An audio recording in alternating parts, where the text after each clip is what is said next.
What's going on, guys? Chris the Marvel Buff Nerd here. I want to thank you for clicking on this video and taking some time out of your day to spend some time with me and listen to my Marvel Buff Nerdy thoughts on the latest topics that I want to dive into. You're also welcome to follow me on all my other affiliates, Facebook, Twitch, Twitter, Instagram, Snapchat, and Patreon, all at Marvel Buff Nerd. I like to keep it simple. This is going to be my review for Willy's Wonderland, the new Nick Cage movie where he takes on a evil Chuck E. Cheese, basically funhouse horror flick. Not real long. Kind of gets to the point real fast overall. Um, you know, I liked it actually. A lot of people haven't really enjoyed it too much, but I enjoyed the movie. I actually watched it twice this weekend.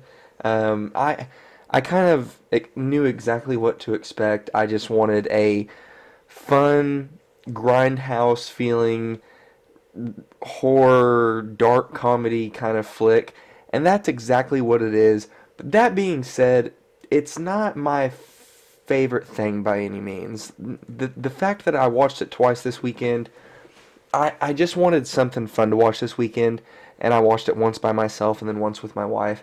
We had a good time with it. We both agreed that, for a dark kind of horror comedy, it either needed to be scarier or funnier. It didn't have enough of either. Things kind of get started real quick with our plot where Nicolas Cage gets stranded in this small town. His tires got blown out. They set it up this way where they set road spikes up for random people to hit him. And, he gets into the small town and his car needs fixed. He doesn't have any cash on him, so they're like, "Hey, you want to come work it off at this Willy's Wonderland place?" And he's like, "Yeah," but except he doesn't say yeah, because one thing that kind of sucks about this movie is that Nicolas Cage doesn't say a word during the whole movie. You get crazy Nick Cage, the person that we want to see going crazy and having one-liners and whatnot, and you rob him of that. You rob him of his voice, basically. So that, I don't know, that was kind of an odd choice. In the trailer, it was kind of fun, but I was hoping he would have a few lines and one-liners here and there. He has nothing the entire movie, so I don't know. That's kind of odd. Overall, it's fun, but you can't expect too much because it's cheap.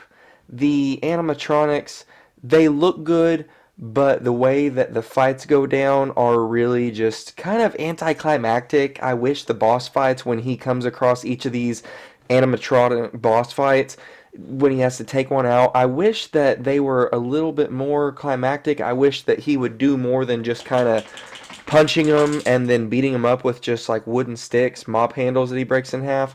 I was hoping he would just use his environment a little bit more, maybe. I mean, I guess he does curb stomp the gorilla dude.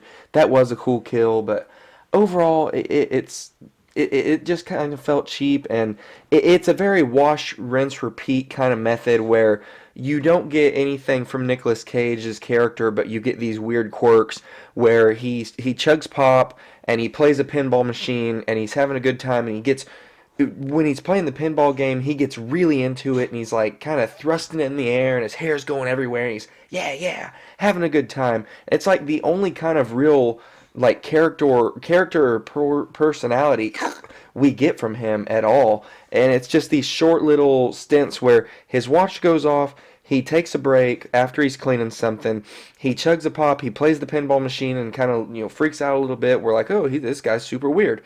And then he fights an animatronic. He has a boss fight, and we kind of just keep rinse repeating that method. We have these really stereotypical teenage kids that come in that just are exposition dumps. We get a lot of expository just sentences from these teenagers that are not good actors or actresses at all. They're just walking stereotypes. You have the two that are going to sneak off in the place they already know is haunted, but they're horny. They're going to sneak off and they're going to have sex. They're going to die. The kid that's trying to win the girl over that's super sweet, he's gonna die. The douchey jock guy that's kind of being an asshole to everybody, he gets killed. It just, you kind of see things coming a mile away. You're like, none of these characters are gonna live through this, and none of them really do. You're right.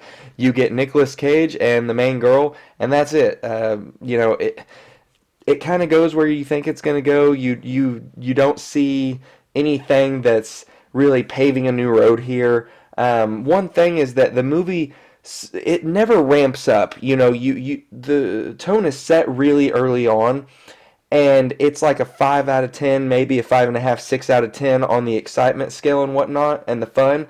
And you're like, okay, as things go on, it's a short movie, hour and 20 minutes, you're like, it'll ramp up hopefully, and it'll really get me going, and I'll be excited and have a great time. And you just kind of keep having the same 5.5 level out of 10, 6 out of 10 level kind of fun the whole time. It just monotonous kind of plot and whatnot. It just, like I said, it's wash, rinse, repeat. It never ascends to the level that you want it to and you think it should, because this package, this movie, you're left seeing what it could have been if they could have just put a little bit more maybe into the kills, both in the human side and the animatronic side. If they just punched up the script a little bit and polished up the CGI a little bit, there's a lot of ingredients here where we could have had a really epic, badass, lot scarier, with some really good gory kills, funhouse horror movie. And it kind of, like I said, I had a really good time with it because I was able to turn my brain off. It's going to be something that I buy to play every October during Halloween season when I feel like I'm getting spooky. It's a good drunk movie. But overall, you're probably going to be left feeling like you want more. And, I wouldn't advise spending $20 on it for the early access premiere VOD right now. Wait until it drops to, $5 or $10 and then pick it up. But, overall, it's a fun Nick Cage flick. If you like funhouse horror stuff, if you like cheesy kills and cheesy dialogue, and if you like Nick Cage and blurry shaky cam, which depending on who you are kind of detracts, then maybe this is for you, maybe it's not. Let me know in the comment section down below, guys. Did you like Willy's Wonderland? Did it live up to your expectations? Was it mediocre to you? Did you still enjoy it? Were you able to just munch on some popcorn and have a good time like I was? You're welcome to follow me here on YouTube, also on Facebook, Twitter, Twitch, Instagram, Patreon, and Snapchat, all at Marvel Buff Nerd. I really appreciate it, guys. Have a good one.